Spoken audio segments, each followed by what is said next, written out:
Van arrancar as jornadas, vamos a arrancar a jornada de hoxe relativa á economía relativa ao Camiño de Santiago, inicialmente, plantexada por Outes, pero, que non cabe duda que a economía do Camiño de Santiago tamén hai que pensar de unha forma máis global. Un exemplo deso, queríamos traer unha mostra do que representa un camiño exitoso, neste caso, o Camiño de Fisterra, que tantos éxitos está tendo a nivel peregrinos, a nivel bo facer, a nivel todo, económico, cultural, en fin, estamos facendo un traballo aí excelente. Como a xornada de hoxe se trataba do punto de vista económico, non podíamos deixar de intentar que nos comentaran a súa experiencia, pois neste caso a Asociación Solpor, que leva tantos anos detrás do Camiño de Fisterra, neste caso coa colaboración de Jesús Picallo, que é o seu presidente, e que nos vai a contar un poquinho resumido, porque isto podríase botar días enteros, creo que falando do Camiño de Fisterra. Entonces, él nos vai un poquinho resumir cales foron as súas experiencias e de todo elo sempre nos teremos que reflexar, teremos que quitar información para intentar nós, o noso camiño Ría de Muros Noia, intentar avanzar. Imos por detrás deles, evidentemente, moitos anos, pero non cabe que intentaremos collernos. Vale, Jesús Picallo. Vale, moitas gracias. Bueno, boas tardes, moitas gracias a Terra de Outes por poder vir aquí darlle voz a esta asociación. Solpor é unha asociación que se creou ao redor de 6 anos. Eu presido desde hai 3. Aquí empezou Manuel Lema, os socios do inicio, tuvemos a gran sorte de ter a Antón Pombo de Corcubión, un gran especialista, un histórico, un dos que máis sabe do camiño, de todos os camiños, unha persona que escribe a días de hoxe aí no camiño da Nalla. Ele é un grupo de empresarios do sector que Paquera, cando empezaron a ver albergues, hotelitos, viron a gran necesidade de asociarse para todas as fortalezas e sinergias que se pode sacar dunha asociación. A raíz de aí, empezamos con os 30-40 socios, hoxe Solpor somos máis de 150 asociados que nacemos en Santiago, nós temos socios en Santiago, albergues en Santiago, hotelitos con Encanto, e vimos recorrendo todo o camiño, Alto do Vento, Ponte Maceira, Negreira, Pena, Vilasería, Santa Mariña, agora falaremos desos sitios. Cando falamos de Solpor é a prolongación a Xacobea do camiño a Fisterra-Muxía, que nombralo porque se sabedes que Fisterra-Muxía sempre hai certa confrontación que é o kilómetro cero, que isto saliu aí pouco, pero iso tamén genera tensións, non? O mítico Finisterre, fin da terra, Finisterrae, onde os romanos pensaban que a Peña Sola non había máis mundo, a historia conta moito sobre todo iso, non? Levamos anos explicando dos míticos peregrinos que viñan antigamente, pero incluso hai que dir que a concha do peregrino, que ese estigma que leva o peregrino para beber agua no camiño, que a única playa que ten vieiras para que eso é a playa de Langostina, no camiño. Na historia falase de todo eso e cada vez veñen, incluso os estranxeiros saben máis da nosa historia que moitos dos que estamos aí. Chega un momento que un albergue, un hotelito con Encanto, un transporte de mochilas, un fisioterapeuta, unha farmacia, un bariño que lle coincide o camiño por diante, pois que todos son beneficiados deste éxito do camiño, abrindo paréntesis sobre a Cocobi, non? Pero hasta agora, se non pasaba o COVID, imagínate este ano como iba a ser. E o ano que ven, o Xacobeo, xa nin contar. De todo iso, despois podemos debatirlo e comentarlo, porque as expectativas eran tan grandes. Pero temos este escenario que logo podemos comentarlo. Todo Solpor nace con esa iniciativa de que todo o mundo é como un paraguas en donde acoller esa asociación. Que facemos na asociación? Entre outras cousas, editar máis de 100.000 mapas ao ano en versión xa digital. Agora estamos ca versión digital que van marcando o camiño onde empeza, cos seus kilometrajes, cas dificultades, cas salidas, con isto. Isto evidentemente tamén o temos en formato web e en formato móvil tipo app con posicionamiento global, de maneira que un peregrino que chega ao hospital está cansado ou quere moverse, por posicionamiento lle diga, oiga, ten usted un bar ao lado, unha farmacia de tantos metros, o teléfono das mochilas ou o teléfono do taxi que o vai levar e traer. Igual que a web, igual co mapa, onde todos os asociados tamén aparecen en todos os lados. Bueno, pues isto, mira, máis de 100.000 mapas van repartidos, estamos mandando xa por Europa as oficinas de turismo, pero sobre todo onde chegan os 350.000 peregrinos que chegaron a ano pasado a Santiago, a oficina de carretas, pois aí temos unha oficiniña tamén, donde temos un mapa e desde hai quizá 3 anos que a Diputación da Coruña que nos fai esta credencial, que é a única credencial gratuita que hai no camiño, esta credencial diseñada que está Fisterra, está Muxía, pois vai pasando por todos os sitios, monumentos históricos que cada un debe de ver ou que cada concello quiso señalar, non? Porque isto genera tráfico de xente que vai sellando, e logo o peregrino o garda como un recuerdo para toda a vida. A día de hoxe, pois hai agencias alemanas, irlandesas, inglesas que nos chaman, oye, que temos 100 personas que queremos facer o camiño, mandan nosas credenciales, por favor, en mapas, non las piden en origen.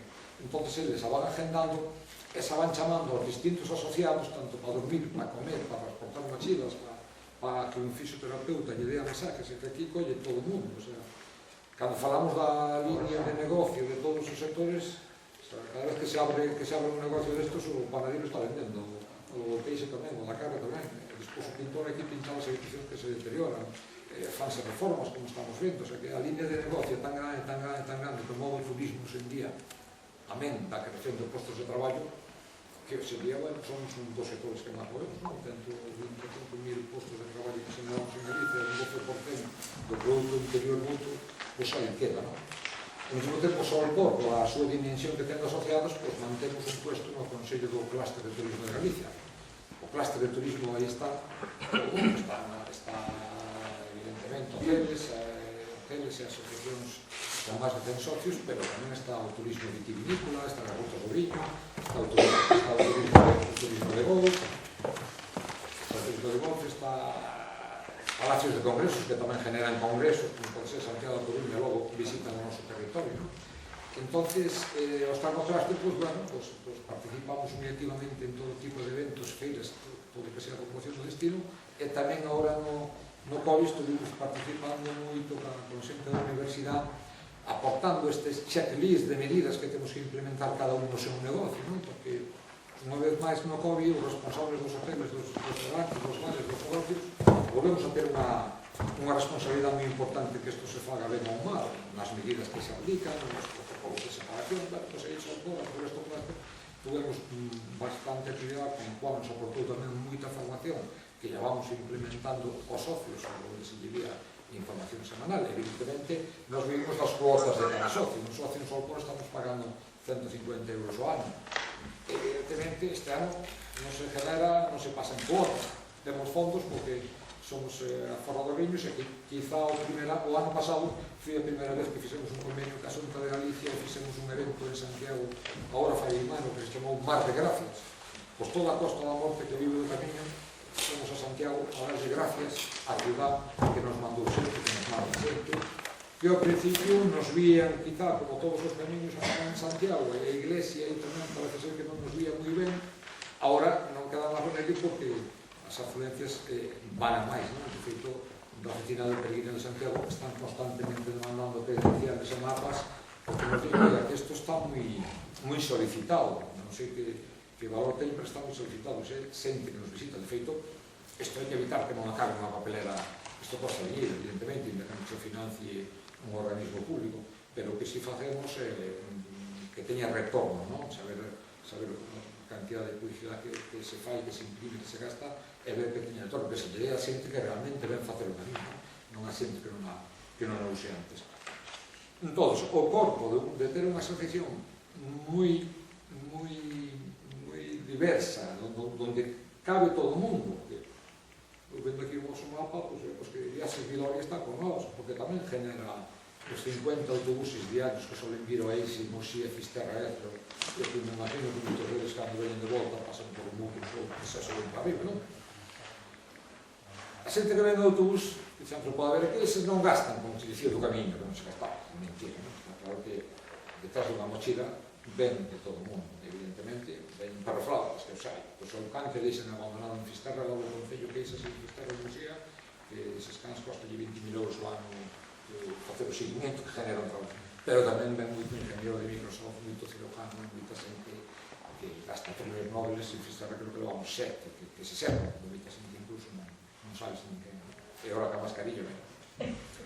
Entón, centrándome no tema, evidentemente Fisterra Muxía, a pesca caíu, circunstancias que foron, e houve xente que vendía un barco, montou un albergue, montou un hotelito con Encanto. Oxe, hai moitos hotelitos con pool de calidad. Fisterra hai máis de 1000 plazas entre albergues e hotelitos, pero a restauración tamén tira. Evidentemente falamos dun camiño que arranca en marzo, abril e acaba a finales de outubro, son 7 ou 8 meses. Aquí hai xente que non pino ganas, e o vídeo da hostelería no Pindo, cheguei a montar o primeiro hostal daquela, o vídeo que moitos anos, e aquel obran era 15 de julio e 15 de agosto, non había máis. Isto, o camiño, conseguiuse cambiar. Si é certo que tamén ali tocamos a gran sorte, que eu creo que aquí tamén algún día se poderán facer, que é o camiño dos faros, que hoxe saben na prensa por outras correntas. O camiño dos faros que va con un alpinto en cada Fisterra, trae un target de cliente de dinheiro, un cliente que gasta, un cliente que está enamorado. Claro, é un camiño duro, difícil, queren que se homologue, ten un problema que pode ter unha persona por la acantilado, non vai haber administración que se me hacen aí, perfil, por outro paralelo, que aquí tamén tenía o seu sentido, porque eu alguén me ven falar que estaban fraguando un camiño que iba desde Lariño hasta Corredor tamén dos Faros, que tamén, de alguma maneira, pasa por aquí. Confluyen perfectamente os dous camiños. E, bueno, evidentemente, esta asociación, bueno, o camiño hai que reconocer que aquí podemos a asociación Neria, que vos sonará, que tamén traballou moito, e se nosos heredamos o que se traballou daquela con ese camiño, en contra da cidade de Santiago, que se antes lle pernotaban 2, 3 noites, agora chegan a Santiago e veñen Fisterra Muxía, entendían que lle pernotaban menos a eles e logo a nós. Pero, bueno, sin embargo, ese peregrino logo volve a Santiago, con o cual volve a ter retorno. Pero, bueno, naqueles momentos, os compañeiros de Neria que traballaban por este camiño, xunto con Antón Pomba e moitas máis asociacións, tiñan ese problema. Logo, a iglesia que falaba antes, pues, que todos os camiños teñen que acabar en Santiago. Por eso agora estamos vendo moito tamén moita xente que empeza o camiño en Muxía, pasa por Fisterra e acaba en Santiago. O sea, estamos vendo xa moita xente, de feito, xa se está marcando o camiño ao revés porque estamos vendo un cambio de actitud da xente. Evidentemente, Fisterra e Muxía están acostumbrados a ser receptores, a recibir o peregrino cando chega. Hai uns, se son os cartos quedan máis días, se non máis, pero que quedan, pues gasta, non? Entonces, todo eso se busca aí. Evidentemente, estar asociado é fundamental para poder acceder a isto. Ahora acabamos de entrar tamén, que me imagino que estén sido a todos, pero o bono sanitario, que asunto puso de 5 millóns de euros en bonos de 250 euros, que me imagino que agora está aí emitido, está tendo moita salida. É dicir, que onde nos dábamos datos no clúster, hai 14.000 tarjetas entregadas, hasta 20.000, son 20 millóns de euros, dividido entre 250 euros, bueno, pues é un dinero que lle dan a todo o personal médico de momento para gastarlo. Bueno, pues isto, estar metidos aquí nos variou tamén para incorporarnos aí, en todo o que se fala. Esas tarjetas sanitarias, que todavía hai 14.000 tarjetas na calle, 250 euros cada unha, que cada miembro da sanidade pode gastar en calquer hotel, restaurante de Galicia, pues estamos tratando de que o amplíen policías tamén, a toda a xente que un traballo extra durante o COVID. Isto consíguese a través de estar e ter un corpo de asociación forte donde, evidentemente, a cuota mensual non sobe ser un problema. O que sobe ser un problema muchas veces é gestionarlo, conseguirlo e ver que de alguma maneira isto ten un motor, non? A onde queremos ir. O COVID nos cambiou. Todo o papel a mellor xa non vai a valer, vai ter que ser todo máis digital. De feito, a compostolana que se entregan as 350.000 compostolanas en Santiago, agora xa está se falando da compostolana na versión digital. Calquera asociación que salga ten que ir pensando na digitalización de todo o tema, porque isto nos vai a acelerar moito máis. E logo, bueno, que vamos a falar deste camiño? Conocedes aldeas como Leiroa, como Hospital, unha aldeíña que está cerca de Muxía, Senande, onde esas casiñas aí paradas, cerradas, que a calquera lle costa un IBI anual, a luz mínima, a agua mínima, propiedades que a xente está renunciando a elas porque non as pode heredar. Pois con isto do camiño, se poñen en valor, se volven a ter en valor. Evidentemente, hai que facer un turismo profesional, xa o propio cliente xo ven que se quende, non? Eu creo que na Costa da Morte, no noso camiño, temos moito turismo de calidad, sabedes que hai que superar unha serie de auditorías, que ten un costo, un pouco tan grande, pero a frase é que nós, cando nos reunimos ca administración, nós temos a frase que é Galicia calidade. Todos nos acordamos, 10, 12 anos. De onde eres? De Galicia. Oye, Galicia calidade. Eso parece que morreu un pouco e agora están intentando revitalizala. Evidentemente, temos paisaje, temos sostenibilidade, temos seguridade, temos un destino, e viuse este verano, como estuveron os destinos rurales. Incluso Carnota, que é das últimas en chegar ao turismo, tuvo un gran éxito. O turismo de caravanas, que tamén moita xente está en contra dele, creo que o que ten unha caravana non sei, ali no Fisterra non falo, son moitísimas, hai xente que xa parque ven dormir, ven comer, ven cenar, ou está comprando no seu mercado tomando unha tapa de pulpo no bar da esquina, que genera, creo que estamos en épocas de non ser selectivos e acoller todo o que nos veña, como se diría algo mariñeiro, todo o que veña a rede de peixe, non? É certo que a normativa en canto aos albergues, agora co COVID, está máis complicada, no sector houve sempre que o camiño este ano non arrancou, o 60% dos peregrinos son estranxeiros, os avións non vallaron, e aí tuvemos un problema, o turismo nacional, que fixo parte do camiño dos faros e mellor tramos do camiño, que eso só se facer bonito, non? Quizá facendo un pouco de análisis, os albergues sufriron, os hotelitos con Encanto estuveron moi cheos, os restaurantes top tamén estuveron funcionando moi ben, se houbera que facer un análisis agora de ocupación en todo isto. Entonces, Solpor, pois vamos agora xa collendo o corpo, vamos facendo xa convenios ca Diputación, convenios con Casunta, porque a mellor onde temos que invertir, o temos todo claro ahora en promoción do destino. Evidentemente hai moitos camiños, todos os días quero un camiño ahora, bueno, pois hai que promocionalo, darlle contido, e hai camiños que entre eles, incluso esta vosa chamada de camiño, o ruta entre un camiño, Santiago. Eu creo que con Fisterra, como xía, pode ter moitas sinergias. Unha vez nos ten que sen dadas estrelas, que é un produto tamén moi bo, e eu creo que hai sinergias que nos aproveitemos de todo o que nos ven aquí, non?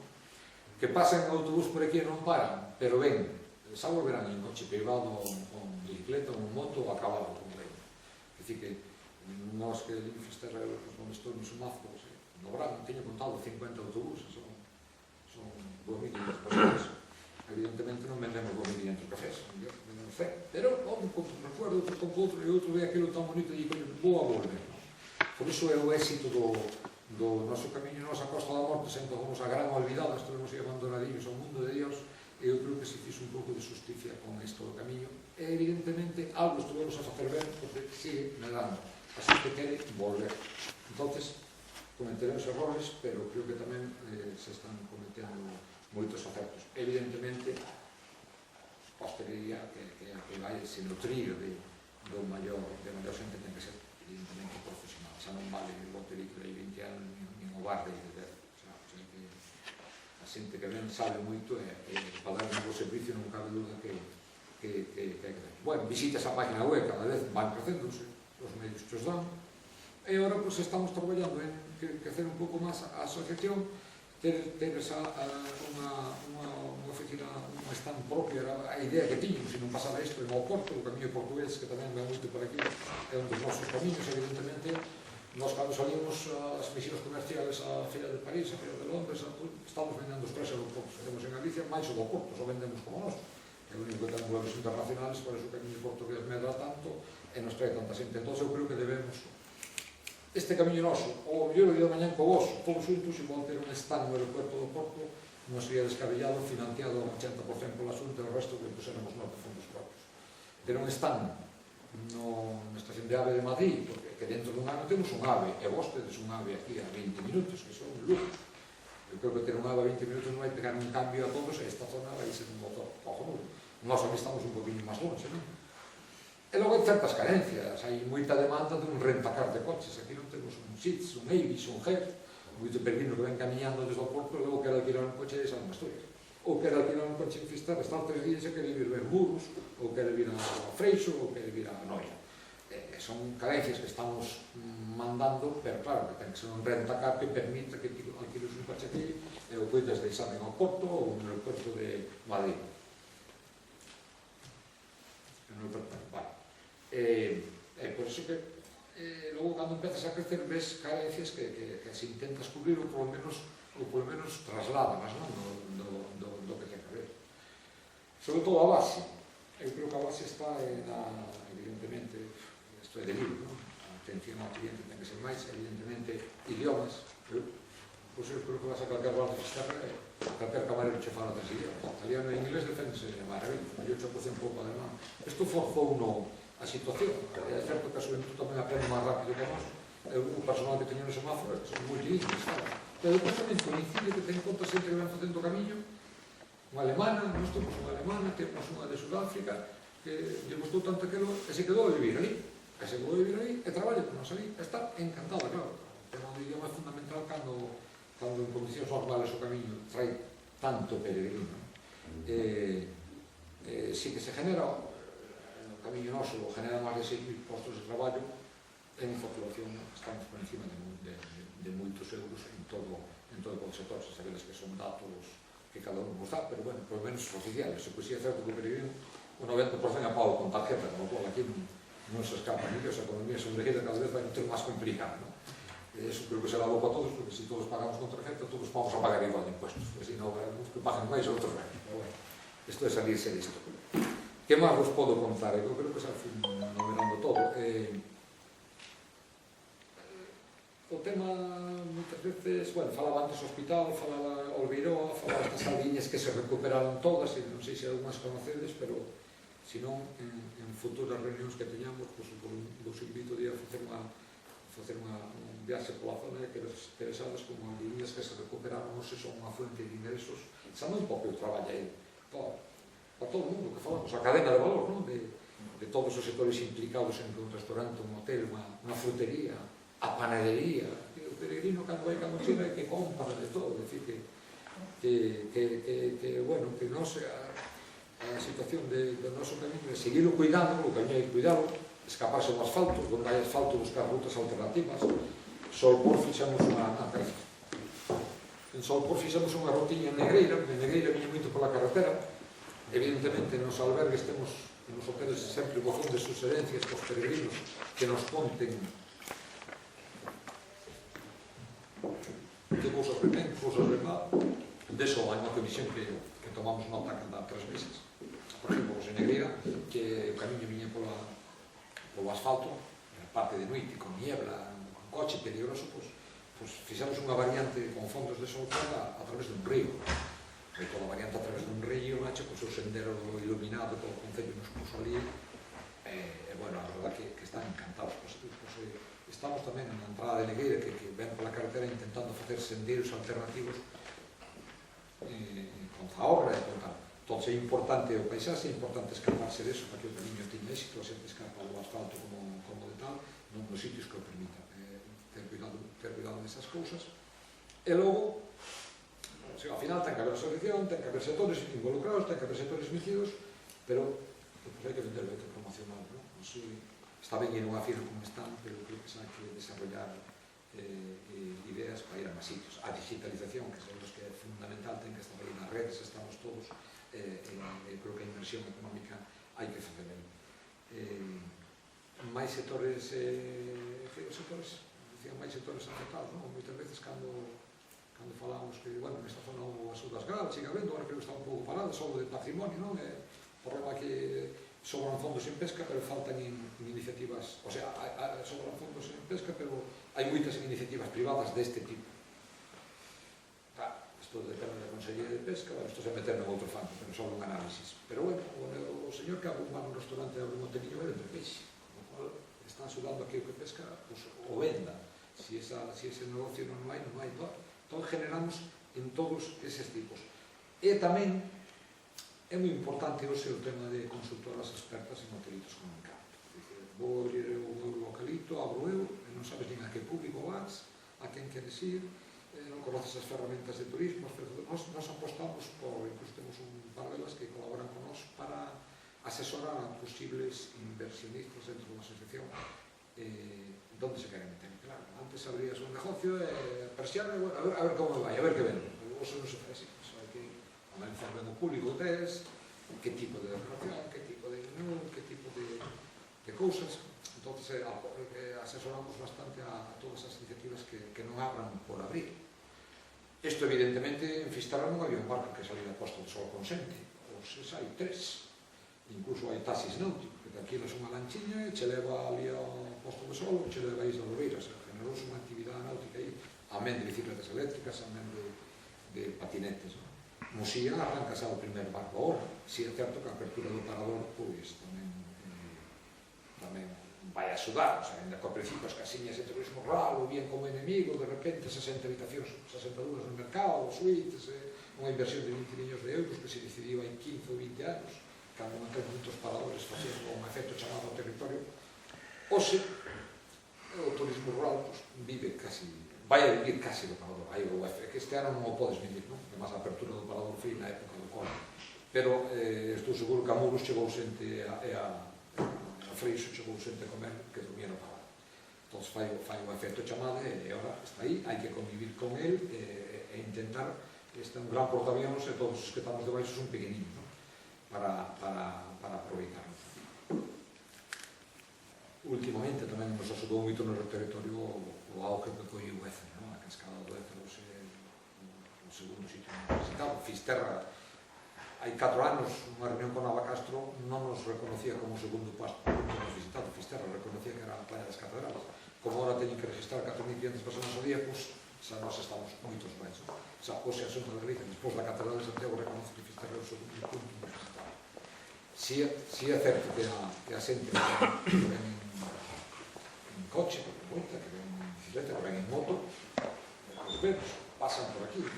Nós mismo ali estamos facendo unha especie de oficina de información donde cada xente pernota ou se queda que pode ver a nosa visita vendo Pindo, Carnota hasta Mouros, tal, outra, esa zona que ofrecemos que é unha maravilla, como ofrecemos a outra tamén. Eu creo que iso algún día notamos que no falo de Fisterra, que a día de hoxe está pechado, se fala ali unha gran central de reservas ou se fala un centro de interpretación que nos poña un valor a todos, e cando digo a todos digo a vosa zona tamén, porque a vosa zona é espectacular, o sea, o que lle falta é o camiño, todo o resto ten todo.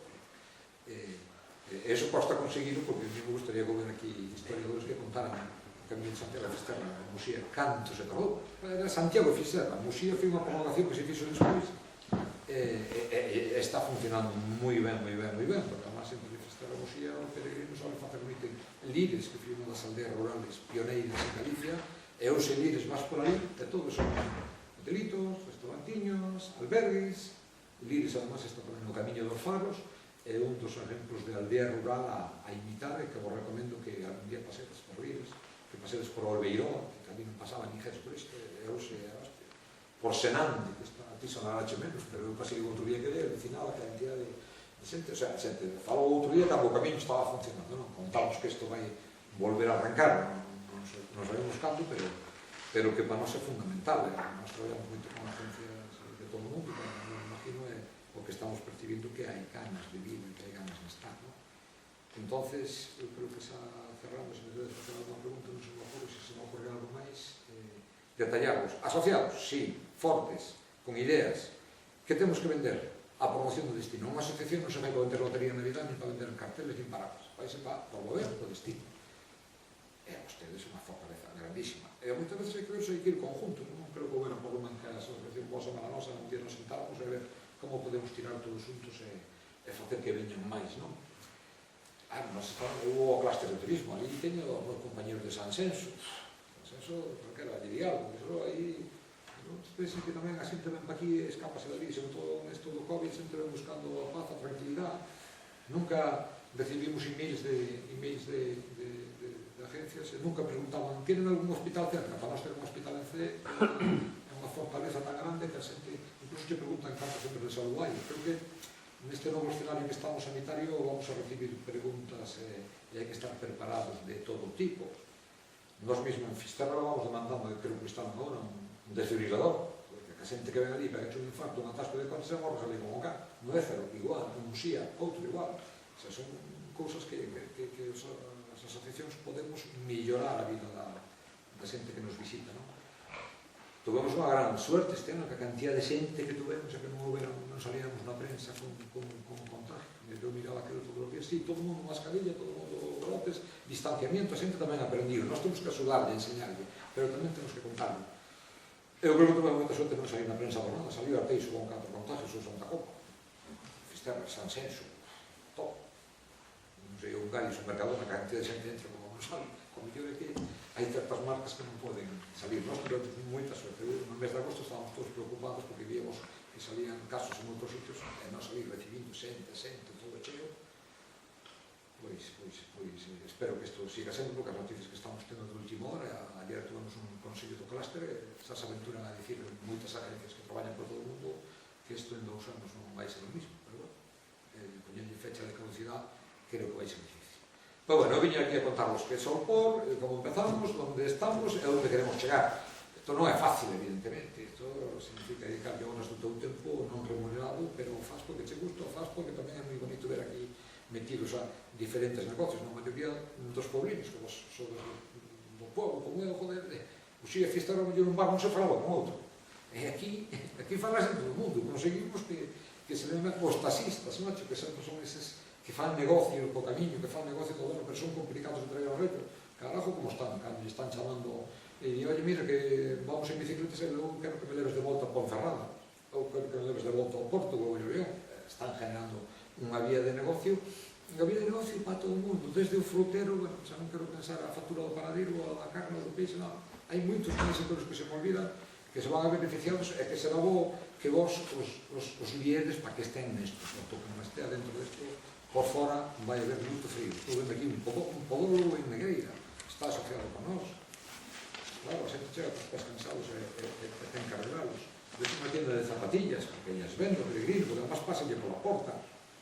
O distribuidor de bebidas de Santa Comba, porque venden todo ese territorio e quere estar aquí con nós. Entón, bueno, o que non hai que ser tampouco é ser un paga cuotas, como estamos acostumbrados moitos anos en asociacións, logo que tenían morren e dormen. Isto ten que salir con sentido profesional, con sentido de vocación, implicar xente que realmente queira traballar, e logo, justamente, que valgan de asesoramiento, porque hai, isto é o problema de sempre, che que ti funcionas ben, isto fico cando fico con do ladrillo, pois veña, vou facer outro hotel, outra pensión igual, o mellor que faz é estropearme a mí, logo tiras co precio, porque logo a xito da leite todo iso vai a Booking, como non alquilas, regala, entón hai que manter o estándar aí. Nós, cando viñamos en Azul de Fisterra hai 3 anos, nunca pensamos que íamos vender habitacións a 300 euros. A cuenta de explotación estaba para 140. Sabendo que era unha xente, viu aquel, viu o sitio e dixo, mire, mejor que las ponga 500, que é máis fácil subir, é máis fácil bajar que logo subir. Nunca pensamos, bueno, un sitio peculiar, único, como ustedes por aquí. Eso fixo tamén que nos animáramos a recoller o Faro de Lariño, con o cual vamos a aportar tamén xente de valor ao territorio, porque non, poñemos en valor propiedades que están abandonadas, o frutero de Lariño vai a vender o do pan tamén, que antes non vendía, que isto hai que contarlo así, é unha realidade. Evidentemente, ao banco pedir un crédito temos que ir nós. Temos unha ventaja, que o dinheiro está moi barato. Eu que pino pelo blanco como Manuel, veño de pagar créditos ao 17 a 18%, e ganábamos cartos. Cando fixo o primeiro estado no Pinto, creo que o crédito preferente era un 15%. Ou se está chamando o banco a 1,5%, o sea, temos, dentro da desgracia que temos dinheiro moi barato. Ten que haber iniciativa profesional, e esa iniciativa ten que estar avalada, pois, a administración, evidentemente, e asociacións. Oye, tampouco pode ser o que está pasando agora en Camilla dos Faros, que todo o mundo bota culpas aos alcaldes. Os alcaldes bastante teñen con gobernar o seu pueblo. Bastante teñen. E con esta pandemia, máis ainda. Tampouco teñen a formación necesaria para fazer un máster en estas cousas. Bueno, pero que si cabrá que tirar deles e dicir, oye, mira, por que non este camiño marcamos por aquí, por que non vamos facer promoción a Valladolid, por que non vamos facer promoción a Orense, e cando seades máis fortes, ou seamos todos máis fortes, pois a promoción ao Porto ou no aeropuerto. E recordaros que un ave dentro dun anillo, esperamos que o tenes aquí a 20-25 minutos, isto teñe que dar un revulsivo á zona, sí ou sí. E para iso temos todas as fortalezas, paisaxe, gastronomía, somos boa xente, se atende moi ben, se calquera de vos que viaxades polo mundo adiante, un café en París, un café en Berlín, 6 euros, aquí €1 avante 5 churros en un chupito de cimo de la ancha, e por encima unha sonrisa, que aí non chala ni día, o sea, temos todo, pasa que, a ver se non o creemos, e ejercitamos do vos que somos vos, a mellor gastronomía, os mellores precios. presidente non quere que seamos un turismo barato. Bueno, tampouco estamos en fase de ser selectivos, non? Si de dicía antes, de porque o que nos veña a red, non? Entonces, como en todo negocio, que debilidad temos, que amenaza, que fortaleza, que oportunidade. Se analizamos ese DAFO, a debilidade é sanitaria. Fortaleza no vosso proxecto, toda. Paisaje, gastronomía, belleza de sitio, boa xente tamén. Se atende ben, porque a canción non é que se atende ben, os sitios que fagan mal, pero creo que aí se mellorou bastante. Que o propio cliente te exige, porque as redes sociales, o sea, antes de entrar nun sitio, xa miras TripAdvisor, miras Booking, miras Google, miras as críticas. O que o faga mal vai durar pouco. Vai a perjudicar ao mellor o veciño do lado, pero vai durar pouco. Isto viña o que dicía antes, non? Que como ti che vai ben, vou montar outro negocio igual ao teu, e logo se non vendo tiro co precio. Sole pasar. Pois aí é onde se debe de coller unha consultora experta en que tipo de cliente que recibe. O mellor lle ten que dicir, non montes este negocio, este non o teu. O mellor o teu é montar un taxi náutico, montar unha ruta a cabalos ou unha ruta de bicicletas eléctricas ao territorio. Creo que o sei ir un pouco aconsellado a cando non se mete en calquer tipo de historia. E con todo isto, nada, se tedes alguna preguntilla que vos pode contestar, perdonad se me metí en algo que non me conviña, pero bueno, cando non se mete aquí intenta dicir o que pensa, que por lo menos é unha sesión que nos conocemos, ahora podemos dicir o que pensamos, antes non?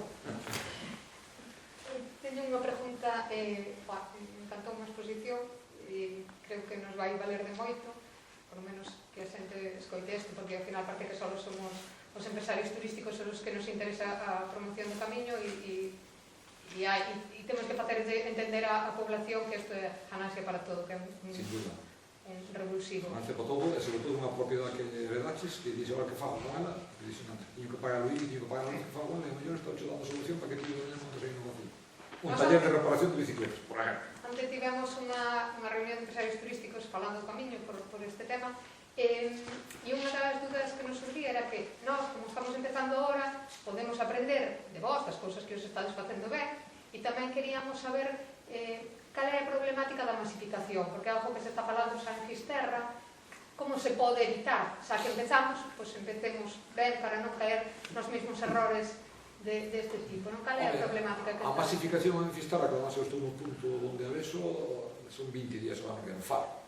Están intentando regularlo cobrando un parking ou cobrando por aparcar, ou tampouco todo pode ser gratis, evidentemente, pero para ti, para poder cobrar, tens que dar servicio. Decía a mí que chegue a unha faro de Fisterra, por poner aquí un sitio complicado, que cheguen ali e que non teñas unha fonte de beber agua, non teñas un banco onde sentarse, non teñas unha senda iluminada, e que cobres por eso, non?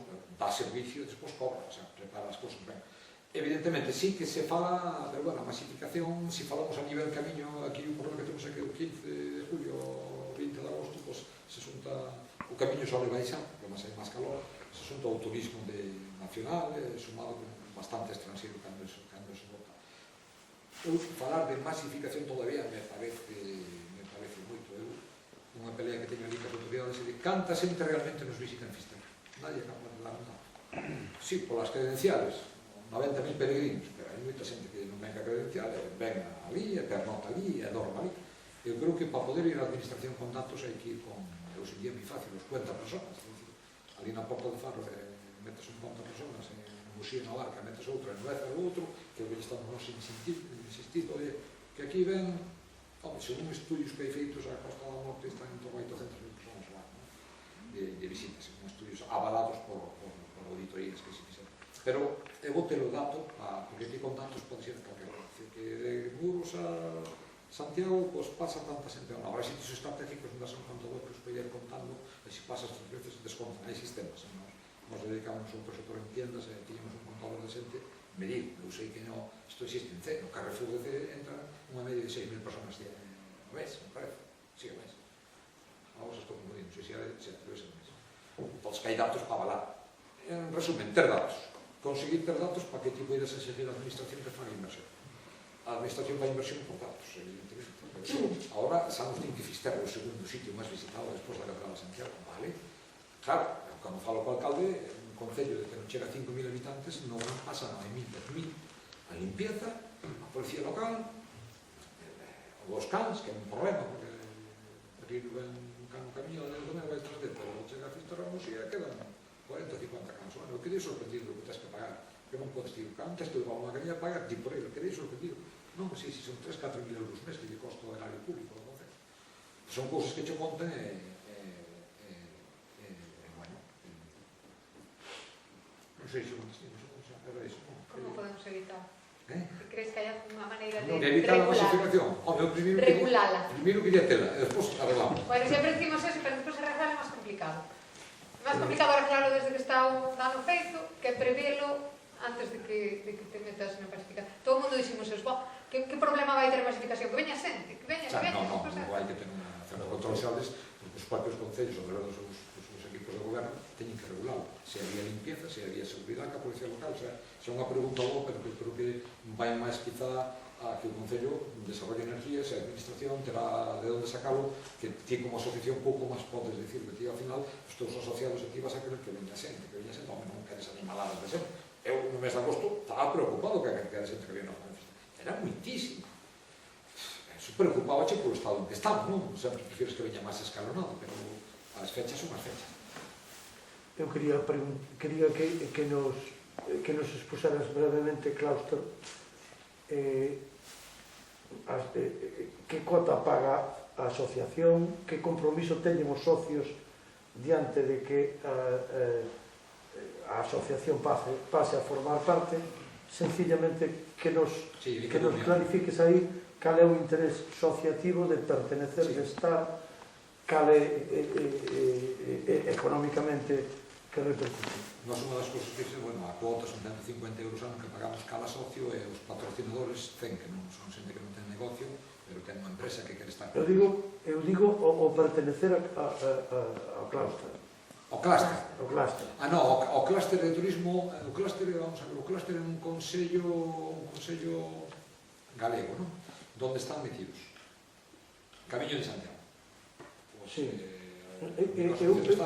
Eu un pouco é que cales son as pautas de pertenecer asociativamente. Canto paga Solpor? Solpor, por estar no clúster, pagamos 300 euros ao ano. Creo que son según o número de asociados. De socios. Nós temos 2 socios na asamblea, pero no consello. O consello, o presidente elige un consello, como pode ser elegir ti... Quero dicir que os socios de Solpor non lle costa nada. Non, costalle. Costalle que a asociación ten esa... Costalle 300 euros ao ano. Que reciben a cambio? Moita información, como ti, bueno, os correos nosos rebotados do clúster que se fiou no sanitario, checklists de medidas, campaña 100% a hora de asesoramiento, que hai unha campaña da nosa estación, unha campaña de 100% que saca o clúster para todo o clúster de Galicia, pero os nosos socios reciben un email onde van a ter consultoras gratuitas para analizar o seu negocio. Como che vai, como non che vai, tal, ou quero facer isto, como pode mellorar en atención ao cliente, como pode mellorar en gasto de hidrogeles, a subvención que houve para todo o sector para a compra de COVID, hidrogeles, mascarillas, alfombras limpiadoras. Eso todo sale do clúster e nós recibimos o tal e yo rebotamos a todos os socios. Entón, tes información fresca todas as semanas, información fresca moi rápida, non? Incluso temos unha asesoría. Sí, o que me interesaba saber é que se oíra o gasto, cada cuota. Iso, sin ningún problema, antes de esa asociación, con cuerpo e con tal, pues pode recibir esa información do clúster sin costo ningún, Sí, bueno, o importante é poder participar tamén logo na toma de decisións. Claro, penso cada 4 anos hai eleccións no caso. E tamén supoño que a hora de gestionar fondos dunha diputación, etc. Sí, aí temos as reunións con Regueira, que é o que representa a turismo. Nós desde Solpor propoñemos ya a Regueira este ano queremos facer agora digitalizar todos os mapas e digitalizar o camiño, vale? Que presupuestos, canto se subvencionan, nós temos que poñer un 20%, que é o gran problema destas subvencións hasta ahora. Vamos tendo fondos porque generamos fondos propios, non? Nós estamos en torno a un presupuesto de ingresos de cuotas en torno a 20-25 mil euros, entre 20 e 22 de fondos propios. Logo que saquemos das distintas administracións, que ten que ser para proxectos que ti montes, que tens que aportar ti tamén un dinheiro para iso. Eu que quero pensar é que o pertenecer a clúster en algo, aparte de pagar unha cuota, estar na toma de decisión, recibir evidentemente asistencia e todo o demais, supoño que para alguna axuda pública. A promoción é un pouco clúster, vive de fondos da Xunta, hai unha consultora externa que de Vigo e Osa, son como 20 consultoras, quedei admirado de como funcionan, porque cada vez que vas a unha reunión tes a consultora, tes un auditor de que dinheiro público, eso ten que estar todo mallado, o sea, aí non hai problema. O que si facemos na asociación, que non nos dicen antes, calquer socio para estar na asociación nosa, evidentemente ten que estar de alta en todos os parámetros que marca a lei.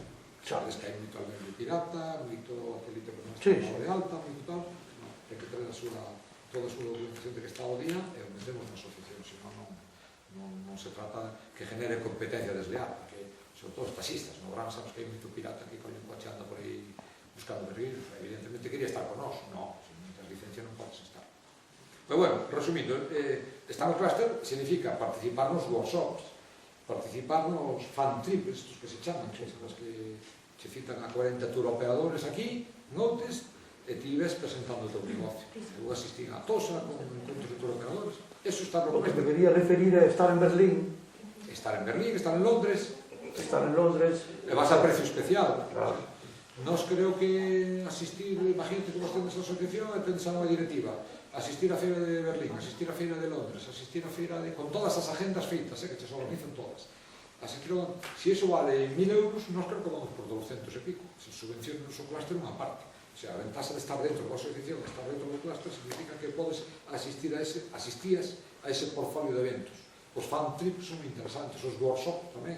O sea, nós montamos un workshop en Santiago no Hostal, non trouxemos a 40 tour operadores estranxeiros invitados, aquí cada un lle presentara o seu negocio, cada un estábamos con unha mesilla, unha pantalla, e cada un iba lle presentamos o seu negocio, o seu tour operador.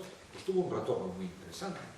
Eso conseguixe por estar debaixo dun paraguas que é o clúster de turismo de Galicia, que os carpinteiros están baixo o clúster da madeira, os do automóvil están baixo o clúster de automóvil, hai clúster de todo. Baixo tens que ter unha asociación con forza, e solicitar alta e pagar unha cuota mensual. ¿Cuántos socios sois en Solpor? 140 y pico, ahora estamos viendo si en esta pandemia nos vino bien para... se notaron más socios. Y alguno cerró, casi no baja, porque también alguno que cerró alguna vez. Todos empresarios, la mayoría, ¿no? El 100%. Es que no buscamos socios a título particular, nosotros no buscamos socios, la gente nos llama. Dios me libre que tuviéramos tiempo o una persona, tener una persona dedicada significa un salario, una seguridad social y nos escapamos un poco de no gastar los fondos en eso. Porque tener una persona, aunque sea media jornada al año, son 12, 15 mil euros. Que acabaremos poniéndolo cuando tenemos más. Tampoco eso genera desgaste en la junta directiva de bueno, la junta directiva cada 4 años se renueva, Cada 4 años. Se renueva. Ya me buscamos gente, claro, yo me quedará un año más, intentaré que venga otra persona, porque también lo dejas bastante alto el tema.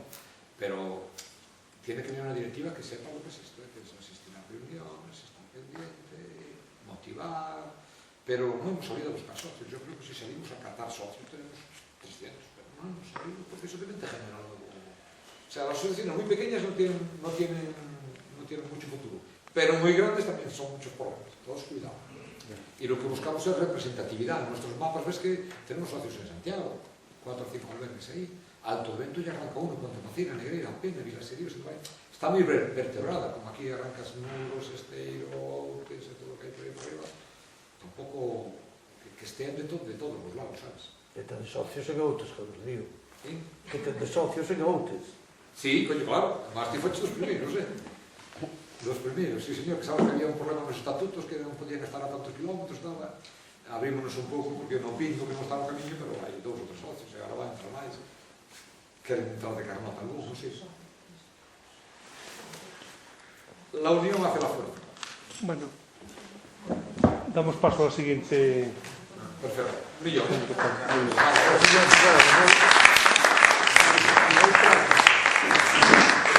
A notificación para cando teña dentro de trabalho, non? Cando entren pola bomba do preso, os traslados destes... Logo en esta notificación, a Clara das Catedrales está no pago. Que ten aquela cartera que teña, está en vivo, pero é un problema de seguridade.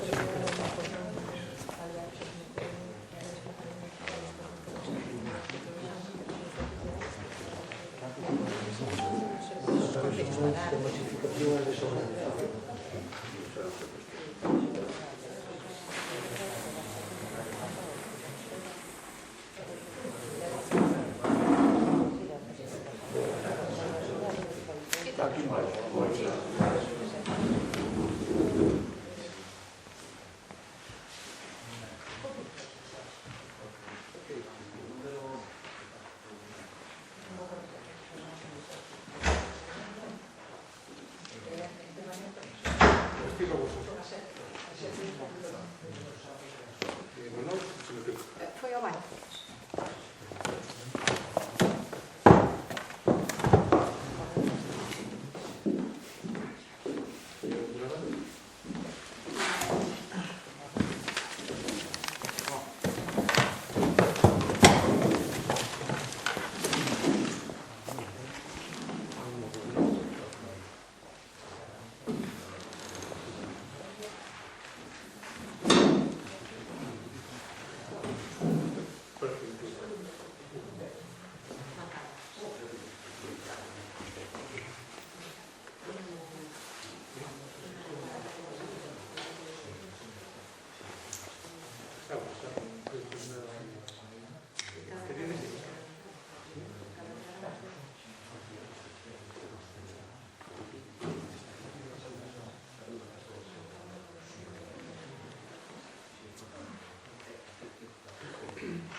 Bueno, moi boas noites.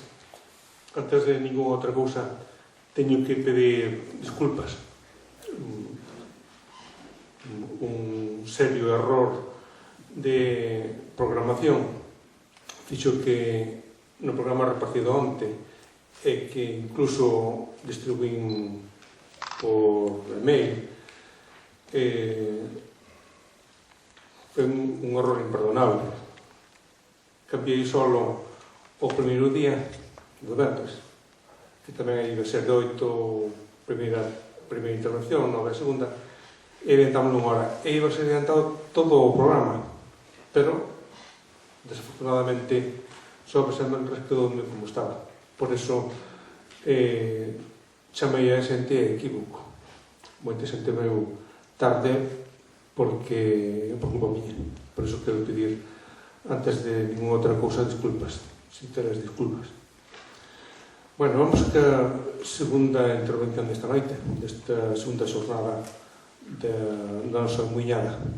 Con esta muiñada que pretendemos darle un impulso ao camiño de Santiago por Outes, involucrando, claro, a todos os concellos limítrofes nesta nosa reivindicación. Obviamente, o Camiño de Santiago leva a Santiago, non acaba na Ponteafonso, e debemos tamén recurrir aos concellos que desde Ponteafonso hasta Santiago que se van ver involucrados en esta promoción do camiño que outros concellos se levan bastante adiantado, como por exemplo o da Naia, cuyos representantes están aquí mañán para que nos expliquen cal foron os pasos que foron dando. Agora mesmo, na xornada de hoxe, nesta segunda parte, 3 empresarios, 2 de Outes e 1 de Muros, intervirán para poñer sobre a mesa os seus proxectos, os seus desexos, e as súas experiencias. Polo orden que está posto aquí no programa,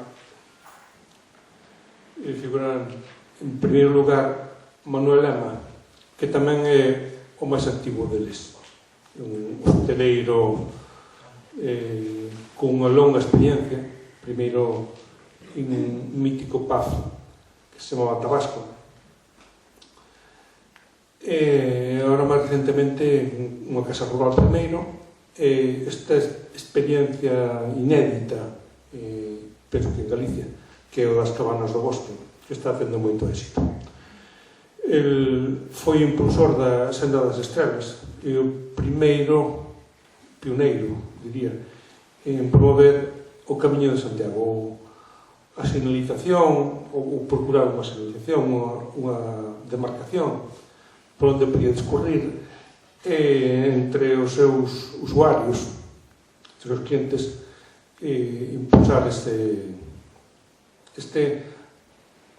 non vou dizer que novo Camiño de Santiago, porque o Camiño de Santiago son moi antigos, tan antigos como o propio Camiño francés. Logo, a súa esquerda está Soledad Agra, en sustitución de que en principio iba a participar hoxe aquí, Noelia Rodríguez, que é a actual presidenta da Asociación Turístico Comarcal de Ría de Musunaya. Veo o seu sitio sole, como chamamos os amigos, porque antes que Noelia estivo ela tamén en este proxecto. Foi unha das promotoras do estudio histórico, arqueolóxico, case documental, do que hoxe en día se está traballando con ele. Por último, José Senande, máis coñecido por Pepe da Muradana, porque, según teño entendido, representa o restaurante Muradana, de moito renome en Muros. El é o presidente actual, non? Noelia era secretaria, e Pepe Muradana é o actual presidente da Asociación Turístico Comarcal da Ría de Musunaya, que continúa o proxecto que antes iniciara Sole e antes que Sole Manuel Lema. Se vos deixo con eles por este orden que acabo de dicir, para que nos expliquen a súa experiencia sobre este tema. Moi ben, pois tócame, boas noites, oídesme ben sin que me acerque máis ao micro, supoño, non? Se podes baixar un poquinho, porque se te está moi alonxada. Mellor así? Ou non? Sí. Ben, eu creo que a mellor explicación que se pudo dar é a experiencia que ensinou Jesús Picario. Eu creo que o que vos podo poñer en valor un pouco é a iniciativa que xa levamos bastantes anos con isto, e creo que para que vos chegue un pouco resumido a cuestión arranca, se nos imos un pouco atrás, en Tabasco hubo un determinado ano que pasou por aquí un alemán con un cabalo blanco e quedouse uns días en Serra de Outes. Por aquel entonces, Nevia, a asociación da que falou Jesús Picario nos seus orígenes, estaba facendo traballos ao respecto de solicitar o camiño a Fisterra como Fisterra fin de camiño.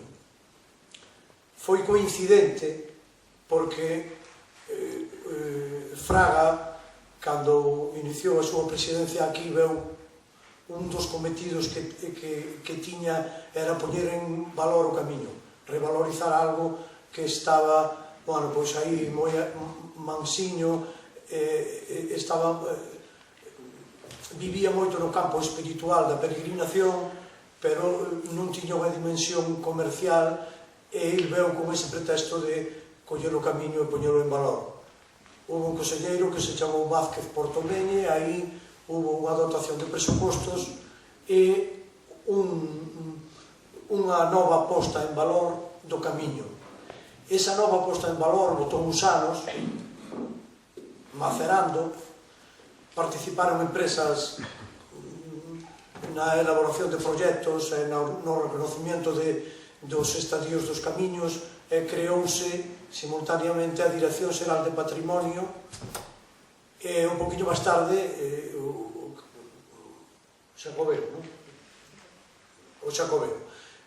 Dentro da Consellería de Cultura creáronse esas direccións e Xacobeo, que é algo mixto, para, con esas ferramentas, poñer en valor o camiño.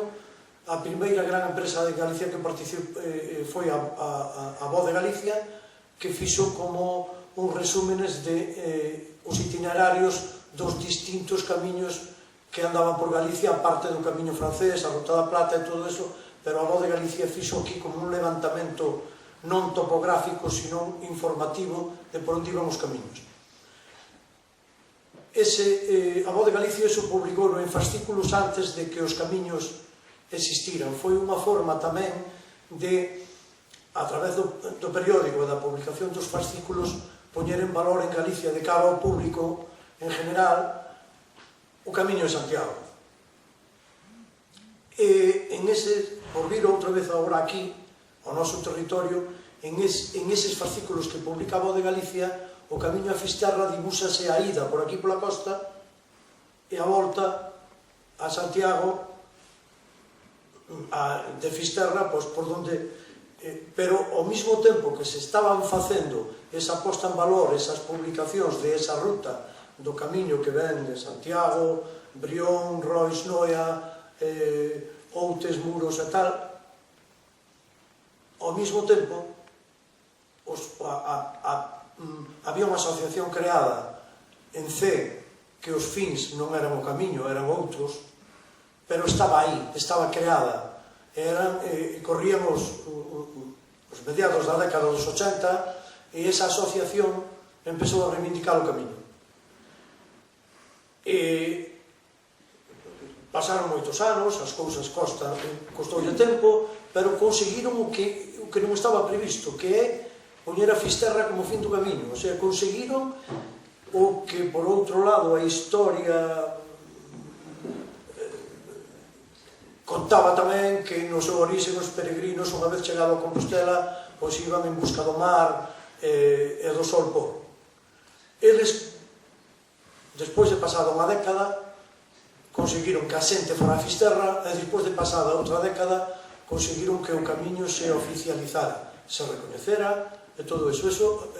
Os de Muxía acaban de conseguirlo agora, en esa loita que toveron con Fisterra entre que son eu ou eres ti.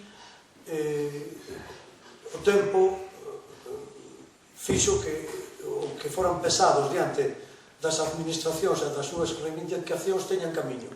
Que sucedeu aquí, e volvo ao alemán a máis ao cabalo? Que o alemán, antes desa publicación da Voz de Galicia, o alemán iba a cabalo a Fisterra, pero iba por aquí. Non é só o alemán. Tomemos un bar aí, o Tabasco, e vin a pasar, non moitos, pero si bastantes, peregrinos que son xente moi peculiar, que se distinguen, agora non tanto, daquela sí que se distinguían, porque xente bohemia, xente con pelandras, moitas veces sucios, de camiñar, sin albergues, sin estruturas. O camiño estaba así, era para aventureiros ou peregrinos barra aventureiros. O do cabalo blanco iba por aquí. Neria, dicían moitos, quitounos o camiño. Non, Neria reivindicou o seu territorio e conseguiu un camiño. Eu recordo, moi vagamente, por aquel entonces o alcalde era Gonzalo, e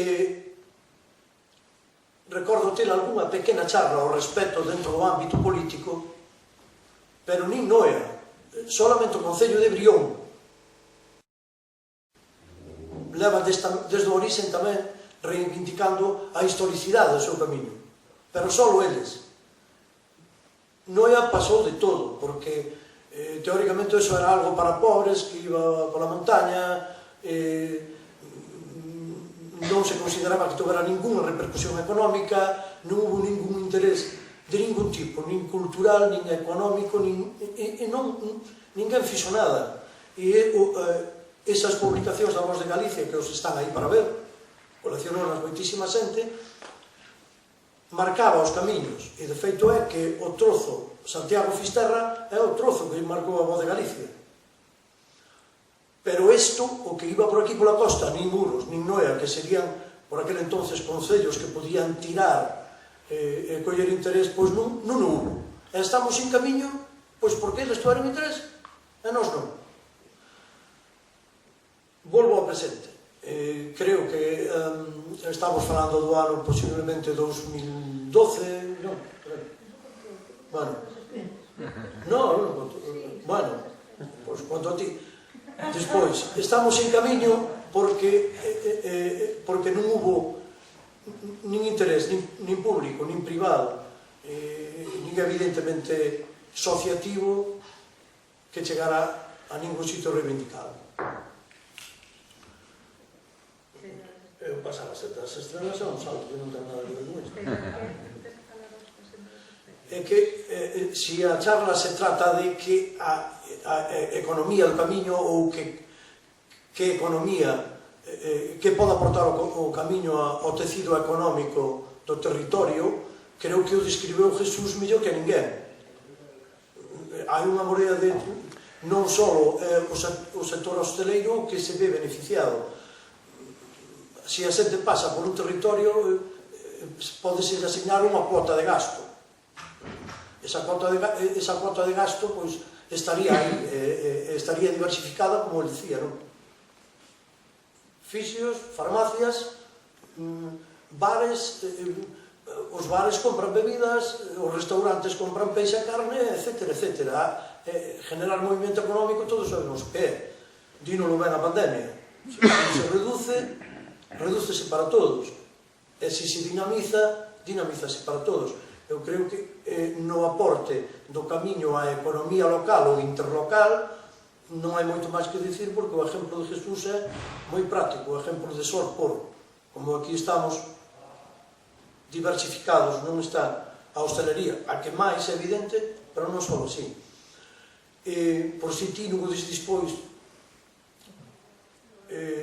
os camiños van apagados agora con esta cuestión, quizás estén apagados un tempo, pero os sacobeos, a dimensión da Xunta de Galicia, o camiño como elemento internacional, pero que o fin é Galicia, Galicia non deixará, habrá etapas que decaerá máis ou menos, pero o camiño será sempre un elemento de corte cultural, que implica dentro de tamén o campo do turismo, do viaxe, da experiencia, pero estará sempre aí.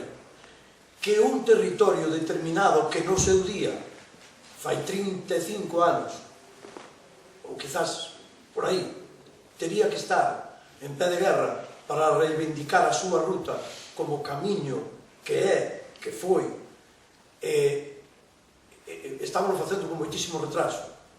E ainda así costa moitísimo traballo. E costanos moito máis traballo porque o camiño Fisterra-Musía instalouse, está aí, e agora non somos nós solos, hai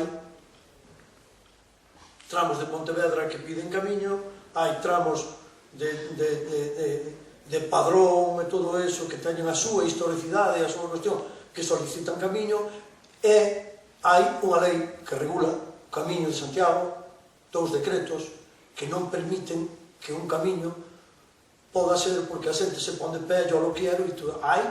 Está regulado. Ten que ter o que ten que ter para que poda pasar a formar parte do Camiño de Santiago. Nos últimos recorridos hubo moita política de por medio, visitouse a Dirección Xeral de Patrimonio, sacaron os vendas de diante dos ollos, o sea, tiñamos unhas expectativas de que se podría conseguir con facilidade. Non é así, Pois porque hai unha lei que o regula e porque hai unha serie de intereses que non só son privados e públicos, está tamén a Iglesia que debe formar parte do fluido social da concepción do camiño e, bueno, en un territorio correr a voz de que é bo para todos, velo desde esa perspectiva, que a xente mostre interés, que as asociacións, en este caso Terras de Outes, este na disposición de poñer en valor, son cartas importantes para dar un paso máis e para poderlo conseguir. A miña compañera Sole dime que fale da Senda das Estrelas, que é un proxecto que desenvolvemos nos últimos anos, un proxecto colaborativo aberto, é un elemento máis que se desenvolve no territorio onde tamén está o Camiño de Santiago, pero é onde tamén está o Camiño de Santiago. Senda das Estrelas é unha colaboración entre Solpor, é o que acaba de explicar Jesús. El di que tiñan que digitalizarse porque están en papel, porque para reservar algo que está en senda, que está aquí, non está digitalizado. A Senda das Estrelas é un proxecto digitalizado, colaborativo, sin cuotas, ninguén paga nada. E Senda das Estrelas é un Solpor, por non ter que explicar o que é, porque tendes que falar, é digitalizado de forma que calquera en Alemania pode comprar un aloxamento que este aí, ao mesmo tempo pode comprar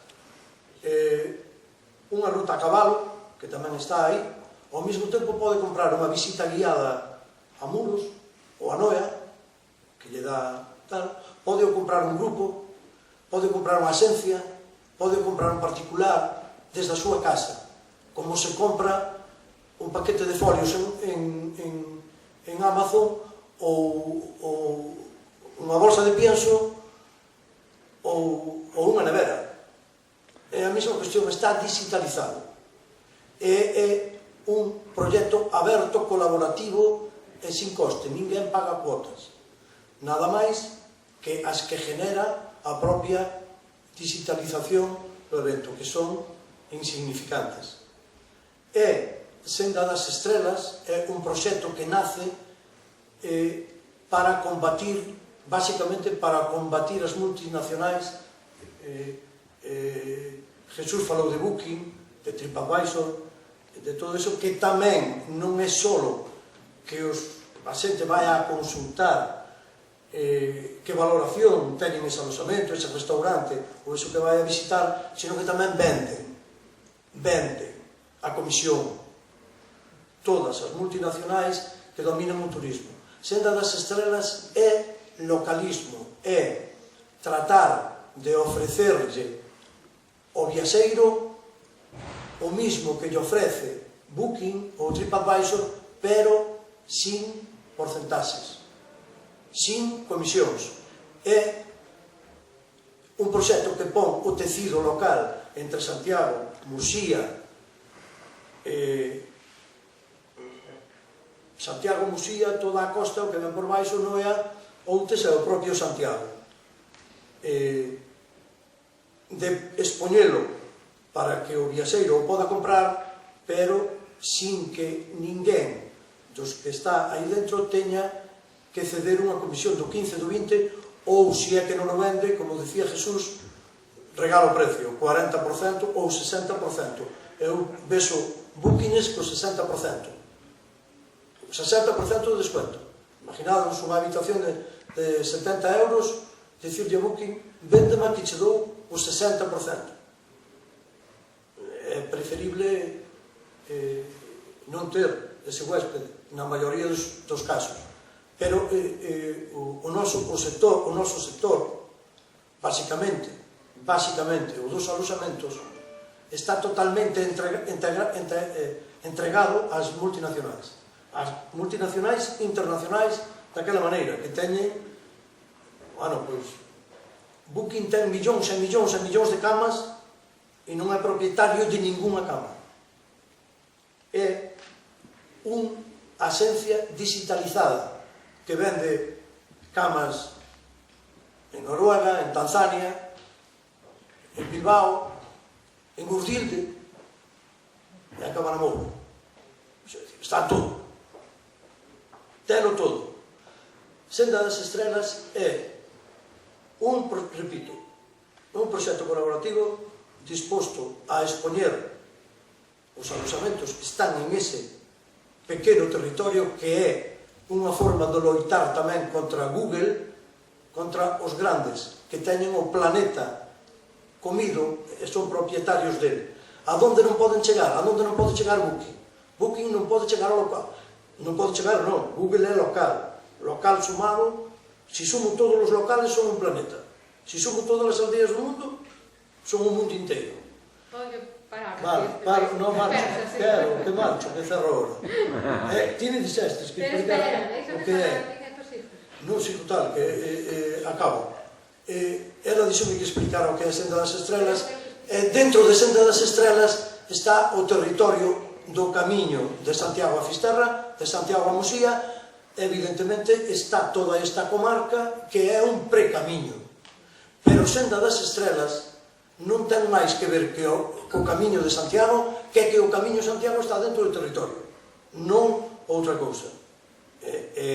Por lo tanto, sí que forma parte ou pretende formar parte da economía local de estes territorios. E diferenciase, volvo a dicir, diferenciase no local, a donde non dan chegado os bookings. O Booking non dá vendido un paseo en barco ao Tambre por unha persona nova que ten unha jabaliña e vai levar ali. Iso non dá vendido, non o ten ainda. Entón é unha forma de intercalar ou de tecer un territorio de unha forma diferente, a donde non teñan chegado as multinacionales e a donde non haxa por que pagar ninguna ou prácticamente cero comisións. Agora sí que che deixo, porque eu non teño moito máis que explicar, que o camiño é unha loita que se volveu a iniciar, e isto doulle paso a Soledad, en torno ao ano 2012. Teño unha cousa que dicir, que é que ela despois ao mellor non di. No ano 2012 iniciouse a reivindicación do camiño, foise falar con moita xente, fomos falar con todas as alcaldías varias veces. Por exemplo, que a de Noia fomos falar con 3 alcaldes, porque cambiou de alcalde 3 veces. Costou moitísimo traballo, isto teño que dicilo aquí, por si ela obvia, costou moitísimo traballo facer entender que o Portos Apóstoles é unha carta que un rei te dá a Noia como un puerto cando se está no camiño, é un dos atrancos polo que levamos anos de retraso, é porque hubo que facerlle entender a Noia que Portos Apóstoles non é o camiño, que o camiño é unha ruta que ven desde Fisterra, que é o que nos queremos unir, e incluso o de Oporto. Non é o centro do ombligo. Noia será a capital comarcal. Si mañán ou dentro de anos hai moita xente circulando, Noia é a vila, é a capital comercial da ría, Sotocumuros e todo eso, e ten o valor de ter ese reconocimento no seu día, pero desde as alcaldías e basicamente desde intereses externos á política, ou sea, decir, tamén elementos privados, non hubo maneira de que se entendera ao largo de 2 ou 3 anos en foros de que o que ten que ver Portos Apóstoles co camiño é que eres a capital marítima, o centro de interés comercial, a capital do mundo, pero Noia, no ano 2010, reivindicou o camiño como Noia solo, e non lle fixeron nin caso. Non se abreu un expediente, porque pretendía centrifugar Noia como camiño, cando realmente o camiño é un recorrido, é un mapa, é unha carretera, non é Noia. Hoxe estamos sumando, Noia está sumando, pero hubo, durante 2 anos, iso o mellor non o iba a decir, durante 2 anos hubo como unha especie de pelea en non querer reconocer e ademais en querer facer un trazado do camiño que, apoiado polos historiadores Pedro e Xerardo Grafoco, van estar aquí. Eu tuve que falar con eles para que se deran conta de que hai unha lei que regula o camiño que di que trazados anteriores a determinada data, ano 1700 non sei que, non se teñen en consideración, porque os camiños están vivos e cambian por moitas circunstancias, e iso non o explico. Ainda hoxe Noia está facendo un recorrido, certas excursións a Santiago señalizou un camiño que non é, que non pode ser, porque a lei non o recoñece, porque é do ano, está en torno ao ano 1200. Hai mapas do 1700 que son os que a lei que regula o Camiño de Santiago di que mapas anteriores ao ano 1762, se non me equivoco, que sí, seguro que sí, ao mellor non é o 62, non se van a reconocer como elementos de trazado. Noia sigue facendo eso porque no seu contexto histórico de reivindicar un camiño reivindica aparatos que están escritos, que foron concedidos no seu día, e hai unha especie de confusión entre o Portos Apostoli, que é Noia, que é un rei que lle dá unha carta, que lle dá un reconocimento como Porto da Ría, que é o Porto de Santiago, que eso é o que ten que reivindicar Noia e facer, dixemos desde o primeiro momento, estamos, ojalá poidáramos facer que ese acontecimento de Portos Apóstoli que celebraron o 850 aniversario fai aquí este tempo, tuveron unha repercusión gigantesca, pero é que as cousas teñen a repercusión que teñen, o sea, decir, Noia chega onde chega con ese reconocimento, pero eso non é o camiño. Cerro, pasolle recado a Soledad, que vos vai a falar, creo que supoño, a partir da reivindicación que se fixo no camiño no ano 2012.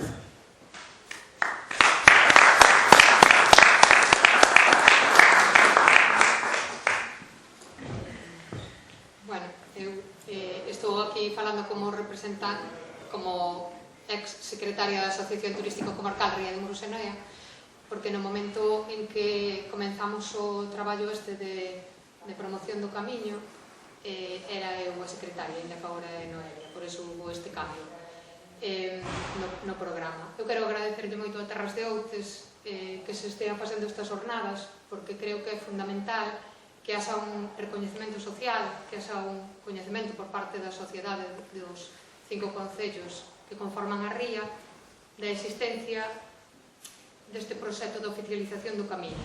Hai moita xente que nos está dicindo que todo o mundo quer un camiño e que o noso camiño tamén está inventado.